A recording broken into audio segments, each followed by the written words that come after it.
Hey, it's Mike here, and today, another Joe Rogan response video. I know, but hey, he's the one that talks about vegans all the time. This time, Joe and a strongman named Robert Oberst spewed a plethora of inaccurate claims, sort of stabs at vegan strongman Patrik Baboumian. So we're gonna expose those inaccurate claims that they made to, about 1 million people by now. And it is worth mentioning that responses have already been done by Patrik Baboumian and some other YouTubers. But I wanna add a few things to the table. First, I want to ask the question, did this sort of qualify as slander? Because there were some pretty inaccurate, outright demeaning things that were said to Patrik. And finally, I want to explore the psychological phenomenon of actually forming these really inaccurate views about vegans that make them look bad. All right, let's go. To start off, Joe seems to be low-key triggered by the trailer to the upcoming documentary Game Changers, which features Patrik as a vegan strongman. And I love how it wasn't even the actual movie that set Joe off on this topic. It was the trailer to the movie. And in case you're wondering, Game Changers is a documentary showcasing a bunch of elite vegan athletes, and it's directed by James Cameron. Well, there's a documentary they're doing with James Cameron where they're trying to promote him as being... James Cameron is on this vegan kick. Mm-hmm. His wife has a school, and they feed the kids all vegan food, and Arnold's a part of this too, and that guy. Now, from watching the video, it becomes pretty clear that Joe's sort of mission here is to downplay vegan strength, to put forth the notion that no vegan can actually be a real strongman, as the title suggests. Now, what about food? Like, what kind of diet are you guys on? We all basically eat the exact same thing. Yeah? We all just a ton of meat and rice, and we do a lot of peppers and stuff like that. No one's vegan? No. Wait, but then if you don't eat rice, could you be one of the world's strongest men? Yeah, I know who that is. Yeah. He's not one of the strongest men in the world. He's a strong man, and he's strong, and and no disrespect, I'm not saying anything bad about him. He's never been the world's strongest man. Now, I do appreciate that he's not being too demeaning to Patrik here, and I will cover this topic in detail in a second more, but who's better? There's no better person to respond to this than Patrik Baboumian himself. Yes, you're right. I never won the world's strongest man. Have you ever won the world's strongest man? I was just wondering, so I checked your Wikipedia. It doesn't mention one single competition you won. That's weird, isn't it? And Patrik gets pretty savage here. So it looks like you haven't even, you haven't won anything in your whole career. And I haven't won World's Strongest Man, that's right. And it's really clear from his resume that Patrik does in fact have a copious amount of legitimate titles. But then I won some other competitions. German Open overall champion, IFBB, 2 times German lightweight champion in Strongman, German heavyweight champion in Strongman, European champion in raw powerlifting, 1 official lightweight world record, 3 official heavyweight world records, against 0 competitions won. And that's the most important point here. Patrik Baboumian is a real strongman. Vegan strongmen are real. And I know in the past people have been like, oh, well, did he set all those records eating meat? The reality is no. I don't usually turn to comments, but in this case, pretty well put under Joe Rogan's video. Just Megawatt says, on Wikipedia, he has 18 accomplishments listed as winning championships and breaking records. He stopped eating meat in 2005. He had 1 accomplishment before that, which was in 1995. The rest were all after 2005. And it did take him several years after that to go fully vegan, but he continued to lift more and break records after that. It's also worth mentioning that a lot of these records he set as a vegan were really after that strongman age peak. They were pretty late in a strongman's career, and then they continue to sort of denigrate him by saying, all those world records, all of his accomplishments, they weren't really real. Yeah, I mean, you can say a lot of things. Like this guy, say he broke a record in like some powerlifting competition that was in a guy's backyard, right? Uh-huh. And they call that a world record. And then all of a sudden, now he's a world record strength athlete because his buddy in his backyard said so. Let's take a look at some of these world records that I set in my backyard. What a nice backyard I have. And look at that camera work. I've got the best camera guys in my backyard. Look at this one. Look, I can fit more than 2,000 screaming people in my backyard. Isn't that cool? By the way, this part of my backyard is in Toronto, Canada. My backyard is bigger than yours. Damn right, it's bigger than yours. And that's why I love Patrik Baboumian. But this is where they really start getting things wrong, where they clearly mistook him for another vegan strongman by Probably just Googling vegan strongman and finding this link. 1 meal a day. See, this is ridiculous. 1 meal a day and vegan. And from this article on a completely different person, you can see it's word for word what Joe Rogan was reading. So it's definitely this article and this person. Vegan professional powerlifter, 2013, set the deadlift world record for his weight class. Oh, it's only 672 pounds. For how much does he weigh, though? There's 672 isn't even big for guys that are like 115 Well, he's pounds only now. 5'7". Okay. So he's smaller than me. No, the article is on Dr. Amen Ra. I talked about it in my intermittent fasting video, I believe. He claims to eat 1,200 calories a day, which is what they ate in German concentration camps. So a little bit of a red flag there, but he did lift that much weight, and he isn't even a career strongman, to my knowledge. It was also a natural lifting competition in a certain weight class, and it doesn't even matter because this isn't even Patrik Baboumian. And his picture is right there on the article. How did they miss that? Clearly that's not the same person that was in the Game Changers trailer. Also love how that 672 became 627 a couple minutes later. I mean, if the biggest pull he's ever pulled is 627, that would get last place at an amateur heavyweight show in America. Vegans are just getting weaker and weaker. Man, this vegan strongman can only lift 276 pounds. Yeah, I mean, when you can only lift 67.2 pounds, he can only pull 7.62 pounds. The reality is, as Patrik says, when you're looking at official competition records, Patrik Baboumian actually can deadlift more than Robert Oberst can. Yeah, right. Only that his biggest pull is actually 800 pounds for a triple, and that is actually more than your best official pull.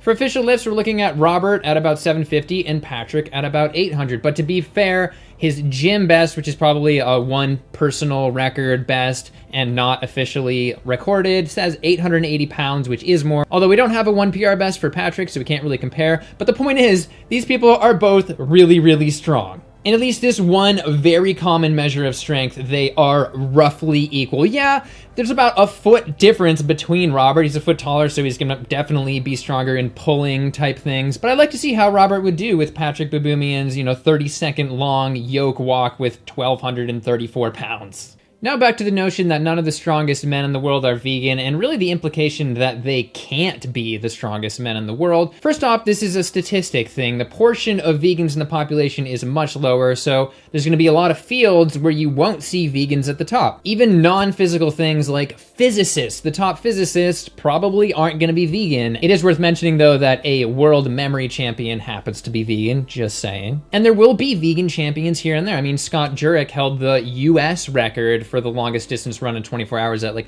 165 miles. But statistically, it's unlikely, and there are also other reasons that vegans might be driven away from choosing strongman as a career. I mean, a lot of vegans are concerned about their long-term health, and from this study, for example, bodybuilders die at about a 34% faster rate. Not a good choice. And sadly, we see the occasional early strongman death, in this case possibly from steroids at 31 years old, though the cause isn't 100% there. There's also this culture of meat and masculinity, so to be emotionally driven toward things that are perceived as manly, that type of person would be driven to not just strongman competitions and being a strongman, but also to eating more meat. So that could be selecting for a larger population of meat-eating people than the normal population to be entering into these types of competitions. In addition, this could be something that could take over a decade to build up in terms of that strength, in terms of lifting this much weight. And veganism in the athletic sphere has only really taken off pretty recently, although we do have Carl Lewis's world record in running in the 80s when he was vegan. And arguably the gladiators, aka the barley men, were more or less vegan, and they were apparently very badass. But the most important point here is just because vegans aren't those standard strongest men in the world that we see now doesn't mean they can't and won't be. We have a new generation of people who are going vegan that could very well be up there in the future. I mean, here's a dude you've probably never heard of named Marco Galindo deadlifting 733 pounds in a competition. Vegan. And in terms of the theory here, it's worth noting that vegan men have equivalent levels of free testosterone, actually higher levels of total testosterone from this study, and they also have higher levels of free blood protein, so there doesn't seem to be any limiting factor for vegans to achieve these athletic goals. And I shouldn't shouldn't just say strongman here, we're also talking about strong women, and there are super strong vegan women. And this is more of an endurance/strength situation, but it's worth mentioning the recent female plank record that was set. Now, this is a vegan woman who set a Guinness Book World Record for planking for 4 hours and 20 minutes. Interesting. She definitely smoked a joint after that. I'm kidding, but a comment under that video summed it up a little bit. Quote, vegans are only 2 to 3% of the population, blah, blah, yet we're still breaking world records. Now, we just don't have the data, but it isn't impossible that vegans are actually overrepresented at this level of accomplishment. I mean, I can't help but think of Kendrick Ferris, who set a US Olympic weightlifting record in his class, meaning he lifted the most weight in his class in the US beyond all of the meat eaters that have ever tried to lift that weight. So that is very notable. So I would actually add him to the list of real vegan strongmen out there, even though it's a slightly different competition. All right, now let's move on back to Patrik and talk a little bit about slander. First, let's just go straight to the official definition of slander. The action or crime of making a false spoken statement damaging to a person's reputation. Now, this is a pretty loose definition. I mean, you could just call somebody who's smart stupid, and that could hurt their reputation in some way. That would be considered slander. But I will say, yes, there are clearly demonstrably false statements that were made about Patrik Baboumian that would ruin his reputation in certain cases. So the standard definition of slander doesn't really mean that much. And to be clear, I don't actually think that anybody should be suing anybody, but just out of curiosity, what is the legal definition of slander and how does this fit in? Okay. Quote, some statements such as an untrue accusation of having committed a crime, no. Having a loathsome disease, no. Or being unable to perform one's occupation are treated as slander per se, since the harm and malice are obvious and therefore usually result in general and even punitive damage recovery by the person harmed. In this case, they did actually make untrue accusations about Patrik being unable to perform his occupation, which is really being a world-class strongman, which in theory could lead him to having less opportunities in his field, though it's worth mentioning that I'm pretty sure he's retired, but I wouldn't put any weight into this as a legal case. I mean, it was really just two dudes getting some facts wrong about somebody. They were confirming their biases and they made mistakes, but at the same time, you know, it doesn't matter what your intention necessarily is if you are saying factually wrong things about people to hundreds of thousands of people. And to be fair, they were sort of juggling information between three people. They had Joe, the tech guy, and Robert sort of bouncing these things back and forth. So that's where the mistakes were really made, I think. So I do think it would be best of Joe to actually correct these mistakes in a future episode, though I don't think you're gonna ever hear him say that Patrik Baboumian can deadlift 800 pounds. That would just be too mind-blowing for him. And speaking to Robert's claims, maybe if you start by saying you don't even know someone's name, you probably shouldn't fire off a bunch of shots at their career details and make a bunch of claims about them. One guy, that Patrik, what the f*** his name? There's a vegan strongman I've heard of. I don't remember his name. All right, now just because I think it's really interesting, I want to cover a bit of the psychology of this whole segment, because this is really a textbook example of confirmation bias. And I usually don't like to, just say confirmation bias and point fingers, because it isn't necessarily bad if you're confirming accurate biases. It's when you're using inaccurate information to confirm inaccurate biases. The conversation on this topic starts with what I would consider Joe's cognitive dissonance, which in its truest form is actually the uncomfortable feeling you get when your actions and your beliefs aren't necessarily in line. For example, that he believes that he loves animals, or at least likes them, yet he also eats meat so that he can be strong, or at least that's part of the reason. And because it's one of his main justifications, if it isn't true, then he is eating animals, killing animals, paying people to kill animals for no reason, or at least less reasons, because I know he has a million crazy reasons. And when you have cognitive dissonance, like any other uncomfortable feeling, you want it to end. So he essentially asks Robert Oberst to put him at ease. Robert, tell me why vegans can't be strong so I can keep eating animals. Like that. No one's vegan? No. From what I recall, he's never even been invited to World's Strongest Man. So it's bullshit.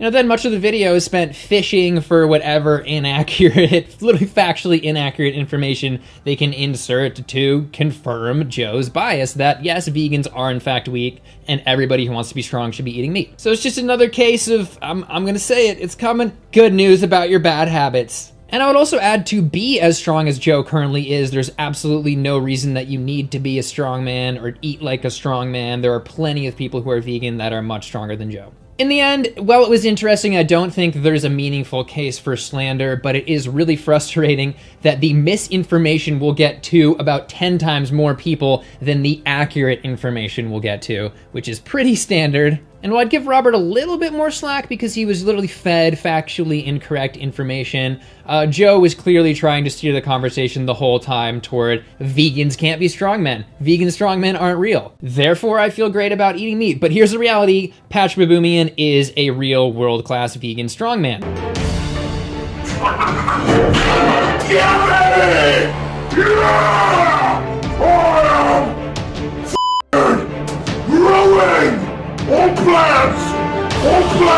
That's all there is to it, and you should check out his full video, which I will link below, and his channel in general. Final point, I want to mention that there's a sweepstakes that you can enter below for a week-long retreat for 2 at Balance for Life in Fort Lauderdale on the beach in Florida. If you saw my recent travel vlog, that's where I was hanging out with Robert Cheek and a bunch of other cool people.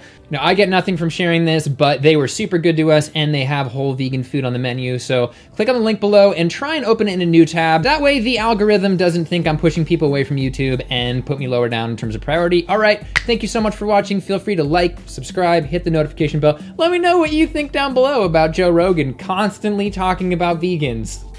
I just wonder, what is it with you and veganism, Joe? All right, I'll see you in the next video. Thanks for watching.